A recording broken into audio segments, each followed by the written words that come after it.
conférence de presse boobu Idrissa Seck def nag ñun dañ cee am suñuy jàngat parce que Idrissa Seck ci conférence de presse bi dafa wax ci yu bari naam lu ci nekk da koo wax ci wax dëgg yàlla ay saboté amu ci lenn lu mu wax ak sérieux vraiment da ngay gis ni moom Idrissa Seck démb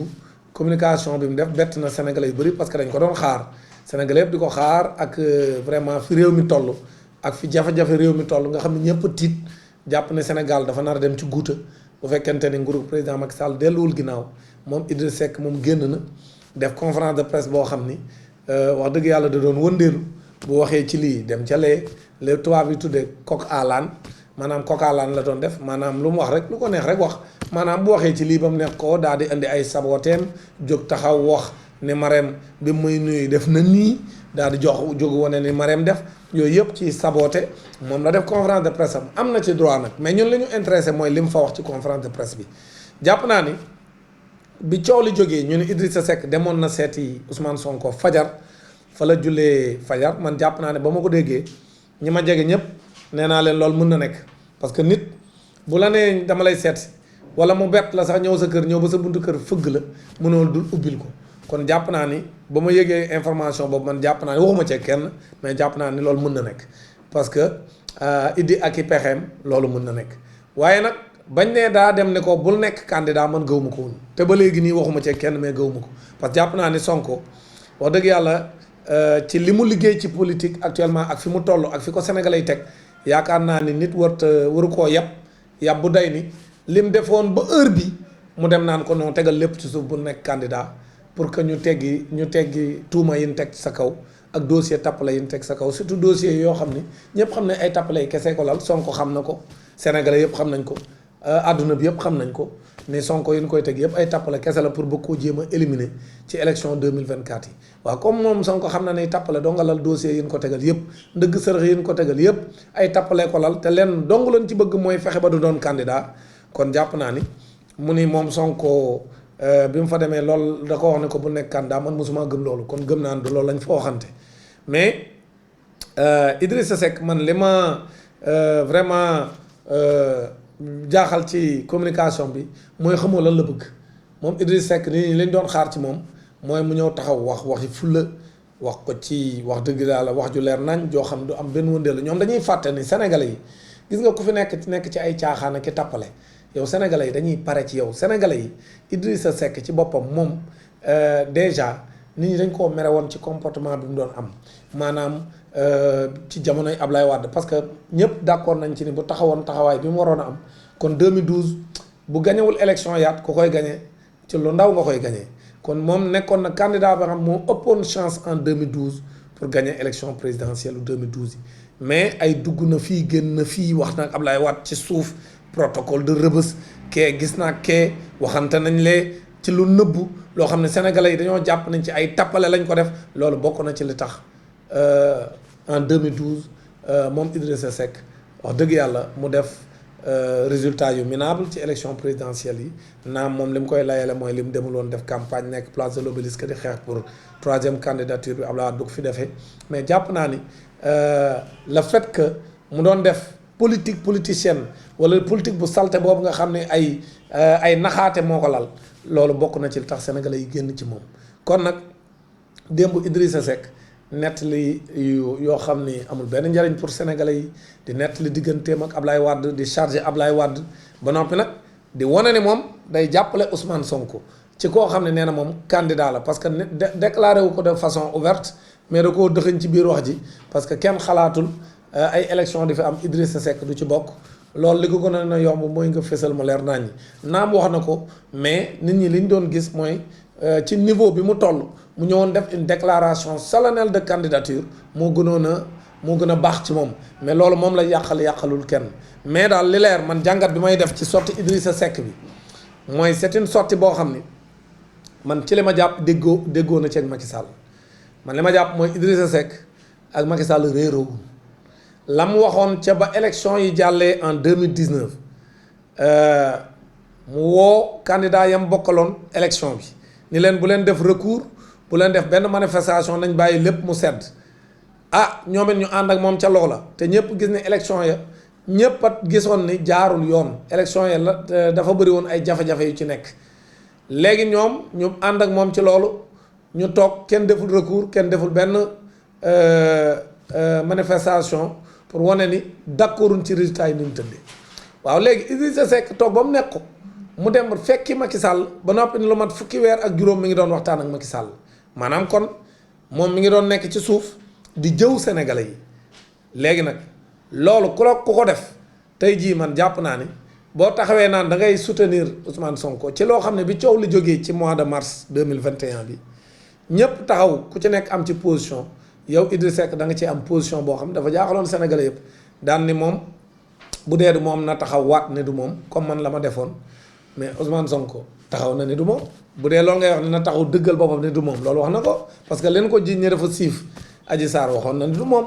beneen bi nag mooy nga ne bu dee moom la na jéggulu mais ku boo ko seeni du man kay mënoo jéggulu loolu moo tax mënta jéggulu parce que kuy jéggulu da ngay def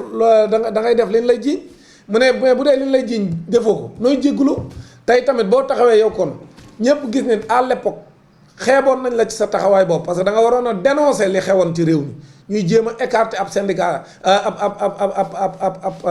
ab leader politique pour du bokk ci élection ci jaar ci ay dossier tappale yow nga taxawoon dénoncer ko moo gënoon ci yow waaye tey boo nekkee ba situation bi nekk fii man li ma jàngat ci waxu Idrissa Seck daal ci gàttal mooy moom mi ngi waajal ñu éliminer Ousmane Sonko kon déggoo na ak Macky Sall li mu wax ci waxam ji man analyse bi ma ci def mooy moom dafa jàpp ni na dem def naxaate yam nekkoon depuis mu fës ci politique ci naxaate bu ko defee bu wonee ni moom mi ngi marsawu Ousmane Sonko dem na seeti ko bu ko defee daal di wax ne moom Ousmane Sonko dafa war a nekk candidat loolu rek mi ngi le fait que mu waxee ko noonu mi ngi waajal nit ñi ni c'est possible que mu bañ a doon candidat waaye comme man maa ngi koy jàppale tappale léegi su nekkul candidat yéen ñi nga xam ne yéen a ànd ak moom léegi bu ko defee ngeen ñëw voteel ma mais Idrissa Seck ku mën a nax Idrissa Seck yow koo tegub dof yow li nga xamul mooy mais ñi ànd ak Ousmane Sonko même bu Ousmane Sonko mënul woon nekk candidat te Ousmane Sonko dara mënu koo tee nekk candidat mais même bu demoon ba mënta doon candidat mais yow duñ la votel ay militant Ousmane Sonko mais yow boo demee bay gént wala ngay xalaat un seul instant kon jàpp naa ne li ñu naan xarañ nga ci politique des ngaa xarañ yow boo xarañoon dëgg ci politique yow Idrissa Seck di nga xam ni ku ànd ak Ousmane Sonko du votel Idrissa Seck Ousmane Sonko ci boppam tey su fekkoonte ni dafa am lu tax mënta nekk candidat te ba fi ñu toll nii amul benn élément bu ñu mën a teg bu tax Ousmane Sonko bañ a nekk candidat kenn mënu koo tee nekk candidat bu dee bëgg nañ jàmm ci réew mi mais bu ñu demoon ba mënta nekk candidat même Ousmane Sonko bu ñu woon votel leen Idrissa Seck kenn du la votel man su ma nekkoon candidat Idrissa Seck nekk candidat Ousmane Sonko ni ay militant votel leen Idrissa Seck duñ votel Idrissa Seck man la ñuy votel loolu ki ma koy wax man na koo bañ a gëm mais yàlla xam na ne moo am kon yow Idrissa Seck kenn du la votel loolu pour mu leer nañ sa bopp bi bu dee ci ay politique u tappale yooyu ngeen depuis 1960 ak ñi nga xam ne ñi nekk ci politique u tappale bi mooy ñi nga xam ne 1960 ca moo leen meññ ca ba Sénégal di jël pseudo indépendance am ak ña ca topp ci diggante ay Senghor ay Ablaye Wade ay Abdou Diouf diggante politique gu naxaate ñooñu nga xam ne ñoom ñoo ca nekkoon ak ñen meññ ñooñu sénégalais dañoo pare ci ñoom fi mu toll nii sénégalais ci beneen phase la nekk le Sénégal dafa ubbi beneen page ci politique dafa ubbi weneen xët wu yees ci politique mooy léegi politique ku koy def da ngay teg lépp ci lu leer doo def benn tappale da ngay won sénégalais yi fi nga jëm te fi nga jëm nekk seen intérêt nga xam ne doo fi nekkal sa bopp ak say jegeñaale ak nekkal fi France da nga fiy nekk pour intérêt sénégalais yi ak intérêt réew mi nga xam ne lépp loo xam ne sénégalais moo ko moom nga ñoŋal ko dootoo sàcc seen alal dootoo jël say mbokk di leen làq bu ñu sàccee ay milliards comme li ñu fi jiiñ bërki Demboon Ndiaye Mansour Faye goro président Macky Sall nga xam ne Bougane Gueye Dany moom moo ko fi jiiñ 98 milliards kenn woowu ko procureur du ko woo kenn du woo Bougane mi ko jiiñ alors que pourtant ñi ngi nii di topp Ousmane Sonko ci ay daa wax ne Mame Mbaye Niang moo randal suñuy milliards te njëkk koo wax man mii wax naa ko keneen wax na ko Birahim Seck bind na ci livre et cetera donc Idrissa Seck dafa desee xam sénégalais yi su xoolee ni ko sénégalais yi meree ci bi mu ñëwee ci élection locale yi ñu sanctionné ko ba gagné ko ci bureau de vote am à Thiès gi mu daan gagné haut la main mu ñëw ñu wulli ko fa wulli yu leer nañ mu ñëwaat élection législative ñu wulliwaat ko loolu bu ko doyul dara dootu ko doy remontada sénégalais xamu ko sénégalais bu paree ci yow rek pare na ci yow Idrissa Seck sénégalais yi dootuñu ko voteel bu nekkoon candidat Macky Sall comme Macky Sall mënta doon candidat yàlla na am parce que man jàpp naa ne réeroowul ak Macky Sall yàlla na nekk Idrissa Seck mooy candidat Macky Sall en 2024 loolu ce serait une excellente nouvelle pour la politique sénégalaise que ñu ñëw 2024 Macky Sall comme article 27 bi dani nul ne peut exercer plus de 2 mandats consécutifs kooku may toppandoo ci internet bi nee na ci man la ko jànge ni ko mi ngi laaj nee na Mbodji ndax ni ma koy waxee baax na ma ne ko effectivement nee nga jàngoo waaye ni nga koy waxee baax na noonu nga koy waxee loolu la ko constitution bi waxee nul ne peut exercer plus de 2 mandats consécutifs noonu nga ko tekkee tamit baax na maanaam kenn mënuta am lu ëpp ñaari ay yu tegaloo Macky Sall aye na 2012 ayewaat 2019 donc ñaari ay yi danoo tegaloo ndax diggante 2012 ak 2019 benn ay doxul ci diggante bi kon loolu nga wax dëgg la mënta doon candidat 2024 parce que ñetteelu ay gi mooy 2024 su ayewaatee day violer constitution bu Sénégal donc mënta ayewaat pour mu ayewaat il faut am ku ayee ci diggante bi ba pare moom mu dem ñëwaat te Macky Sall xam na ne bu ayee bu keneen ayee moom ñemeetu fee ñëw naan day doon candidat ndax njombe yi mu fi def ak moom ak ay nitam ak jaay doole bi mu fi def tëjaate parce que Sénégal fi mu toll nii dinaa ñëw ci kanam ci tëjaate yi loolu rek la fi Macky Sall def donc Idrissa Seck li mu def ci conférence de presse am encore une fois jàngat bi ma ci def mooy réeroowul ak Macky Sall li mu wax noonu di tagg soxna Macky Sall di saboté mais waxul dara lu yàqal Macky Sall lu dul annoncé na ni Macky Sall mënta doon candidat boo wax ne Serigne Diop un grand constitutionnaliste moom moo ko wax ne ko Macky Sall mënta doon candidat ba fàttaliku sax étude bi mu defloo woon feu Guy Carcassonne ci jamonoy 2012 bi ñuy wax ne ma Abdoulaye Wade mënta doon candidat ak yooyu yëpp effectivement Idrissa Seck nee na fay na ci xaalis bu bëri bi mu leen di defloo lël boobu pour ñu wax ndax Abdoulaye Wade mënoon na doon candidat léegi nag actuellement nee na Serigne Diop di kàngam ci droit cons bokk na ci prof université yi gën a xarañ Sénégal nee na moo ne ko Macky Sall amul benn prox ndoll bu mu mën a jaar pour nekk candidat Idrissa Seck loolu dëgg la léegi nag loolu comme annoncé nga ko jàpp naa ne lu am solo la ci li nga wax démb mooy Macky Sall kon wóor na ko ne mënta doon candidat waaye man biir na ma ni parce que naam sànni nga fa benn kàddu boo xam pour nelawal sénégalais yi la naan buñ la dàqul Macky Sall su ko wóoroon ne moom Idrissa Seck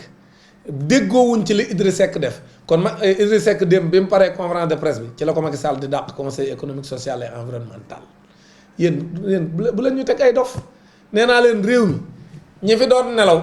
ñi doon dajjant ñoo ni këlëb ci seen kaw ñoom ñëpp ñu ànd ni foccet yeewu fii kenn nelawu fi bàyyi leen seen naxaate bi mun leen fee nax kenn Macky Sall ak Idrissa Seck réeroowuñu loolu man maa leen ko wax sénégalais xam nga man yàgg naa fee wax li ma fi wax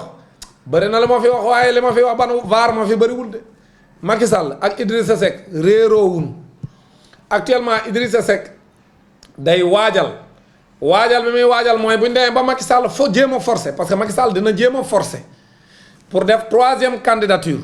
parce que forcé bi mooy li muy def nii mi ngi jaay doole di jàpp nit ñi di salfaañe ak yelleefu nit ñi di nappaate ko xoppaate yokk limu gendarme ak ay limu policier am daal di yokk ay jumtuwaayam ci 4 avril bi génn na ko pour nappaate pour wan leen ni maa ngi nii jënd naa ay jumtuwaay pour duma leen yéen sénégalais yi yooyu yëpp kon Macky Sall mi ngi waajal pour forcer 3e candidature bi waaye wóoru ko ndax dina ko réussir léegi nag bu demee ba réussir ko bu boobaa nag mu jéem a ceebal Idrissa Seck boobaa nag lay neex parce que Idrissa Seck su ko Macky Sall defee candidat moo gën ci Ousmane Sonko moo gën ci Déthié Fall moo gën ci Khalifa Sall moo gën ci Karim Wade moo gën ci candidat yépp képp ku fi nekk candidat moo gën ci man ndaxte man miit comme ni ma koy waxee maa ngi déglu nit ñi bu gars yi dajalee seen xaalis jox ma ko pour ma nekk candidat kay damay nekk candidat parce que réew mi Macky Sall donc la constitution bi wax di mënta doon candidat fi mu doon nii moom kay ñi mën a doon candidat Macky Sall rek ci mënta doon candidat mais ñeneen ñëpp ku mu neex nekk candidat kon nag wax dëgg yàlla moom mu nekk candidat moom Idrissa Seck mais c'est une excellente chose mais loolu la ñëpp di ñaan Idrissa nekk candidat boo xam ni moom la Macky Sall ngem mais loolu opposition bi buñ ko jotee dañoo war a dakkase dakkase kay ba wuti ku leen dakkasale bu Idrissa Seck nekkee candidat Macky Sall nekk ci ginnaaw Idrissa Seck ak waa Benno Bokk Yaakaar yëpp nekk ci ginnaaw Idrissa Seck mais kon maanaam dès le premier tour la élection yi di leer kooku kay wax dëgg yàlla bu amee moom alhamdulilah pour sénégalais yëpp jàmm dana am ci bu leer nañ mais nag ñu bañ a jéem a éliminer kenn ñu mën a nekk candidat yëpp nekk candidat Khalifa Sall nekk candidat Déthié Fall nekk candidat Abdourahmane Diouf nekk candidat Malick Gakou nekk candidat Siré Sy mon ami Siré Sy comme déclaré na candidat Boubacar Camara Dame Mbodji nekk candidat ak ñëpp ñu bëgg a doon candidat nekk candidat macha allah candidat yi nekk 20 candidats loolu lu baax la ce serait une excellente nouvelle pour la démocratie sénégalaise bu ko defee ñu dem ci joŋante ñu xool ndax Idrissa Seck dana réussir le coup man de li ma gëm mooy li mu wax démb li ci bànneex mooy jàpp naa ne Macky Sall même buy force def 3e candidature bu demee ba amul pexe xëy na dina bàyyi Idrissa Seck nekk candidat parce que ñoom ñaar réeroowuñ lu démb ci waxtaan wi li mu wax wëndeelu yépp li mu wane mooy ak bi ma seetaanee bi ma liiree tey journaux tappalekat yi nga xam ne palais bi moo nekk seen ginnaaw parce que palais bi journaux yu bëri moo leen contrôlé seen titre yi bi ma ko seetaanee ñu mel ne kuy jéem a égratigner Idrissa Seck ma xool niñ ko bindee ak titre yi ak ni ko presse bi traité jàpp naa ni Macky Sall ak Idrissa Seck réeroowuñu comme Macky Sall ak Idrissa Seck réeroowuñu loolu mooy information bu neex bi parce que loolu c'est une très bonne nouvelle parce que bu ñu réeroowul mooy Macky Sall wóor na ko ni 3e candidature bi mu bëgg a forcer dara leeru ko ci te kenn du fi nangoo mu forcer parce que constitution bi moo koy tere maintenant nag bu ñu demee ba nga xam ne solution amul mu ànd ak Idrissa Seck loolu c'est une bonne nouvelle maintenant li ci nekk mauvaise nouvelle mooy ni muy waxe ci Sonko avec beaucoup de condescendance maanaam jaaru xeeb ko wane ni man maa ko ëpp dayoo ci politique yooyu yëpp pour wàññi doole bi Sonko am te ñëpp xam ne fi mu toll ni moom ku waxal yàlla te parloo woo da nga xam ni réew mi Sonko moo fi majoritaire loolu mooy dëgg maintenant de kuy fal ak ku dul fal nag sénégalais ñoo koy décider mais instant bii sondage yëpp wane nañu Sonko moo majoritaire au Sénégal léegi nag mag Idrissa Seck li muy waajal mooy ñu éliminer Sonko loolu moo leer ci ay waxam maanaam doo ko cee dëxëj nag leer ci koo xam mun na jàngat mën na def une analyse d'un discours boo mën a def analyse du discours da ngay gis ni leer na nañ dans ce qu'il dit que moom logique bi mu nekk mooy ñu éliminer Ousmane Sonko te logique bi mu nekk mooy bu ñu éliminer Ousmane Sonko ñiy voteel Ousmane Sonko voteel ko moom ci logique boobu la nekk parce que buy wax ne Ousmane Sonko moom candidat la ni mu koy waxee ak contexte bi mu koy dugal da ngay gis ni da koy wax sans conviction donc li mu bëgg a waajal nit ñi mooy ñu jéem a defi pexe pour éliminer Ousmane Sonko donc loolu mooy la mauvaise nouvelle on ne l'acceptera pas seen tappale yooyu ñu nekk ñoom ñëpp le système parce que système bi ñoo jàmmarloo ak Sonko encore une fois képp kuy analyser politique gu Sénégal te doo jël système bi fi ne teg anti système bi teg leen ñoom ñaar gis ni ñi nekk ci système bi ñuy ay journalistes nekk ay politiciens nekk ay communicateurs traditionnels nekk fi ay gis nañ sax benn communicateur traditionnel boo xam ni am mbër mooy woote jàmm di wax ni jàmm ji Macky Sall moo ko mën a indi parce que bu neeru candidat rek jàmm dana am rek ñu ne ko couper leen micro nga xam ne kon kooku communicateur traditionnel boobu ci système bi la bokk système bi képp kuy wax luy yàqal Macky Sall dañ lay xeex kon nag système boobu nga xam ne lu nee ngi ci lu ne boor bu ne amul benn pàcc ci Sénégal moom si amul ñoo xam ci système bi lañ bokk ñooñu nag ñoo taxaw ni ñoom par force daan continuer di nguuru ci Sénégal daañ continuer nekk ci donkaase gi sénégalais yi di ndóol bu ñu añee duñu reer sénégalais yi di mbëkk di jaar ci géej gi ay xale yu ndaw waroon a toog ci réew mi tekki fi di jaar ci géej gi di dem Europe ak di jaar ci jéeri ji di jéem a mbëkk ñoom xale yooyu waroon a nekk ci réew mu neex parce que réew mi yàlla wàccoon ak ñun am nañ pétrole am nañ gaz am nañ zircon am nañ lépp luy xeetu meññeef am nañ ndox moo xam ni daa wër Sénégal boor boo dem da ngay gis ndox mi ne fa ne di ball ba noppi ñu am suuf soo xam ne loo fa bay mu meññ am ay xale yoo xam mën na noo liggéey ñun lépp la ñu yàlla jox mais ñu manqué rek ay njiit yu baax njiit yu baax dong la Sénégal manqué bu ñu amoon njiit yu baax rek réew mi dem yoonam waaw léegi nag système boobu fi nekk nga xam ne ñoom rek ñoom ñooy nguuru ñoom ñoo jël aaki moo alalu sénégalais yi ñoom système boobu ñoo bëgg ne du changer léegi nag Idrissa Seck ci système boobu la bokk ak ñi nga xam ne ñoom ak moom ñoo ànd kon nag loolu moo tax aujourd'hui loolu mooy enjeu wu li mu doon def démb l'exercice d'hier tournait autour de ça wane ni man élément système bi laa te dinaa xeex ba anti système bi du jàll kon nag dañoo desee xam sénégalais yi waaye loolu incha allah dina jàll ci kàttanu yàlla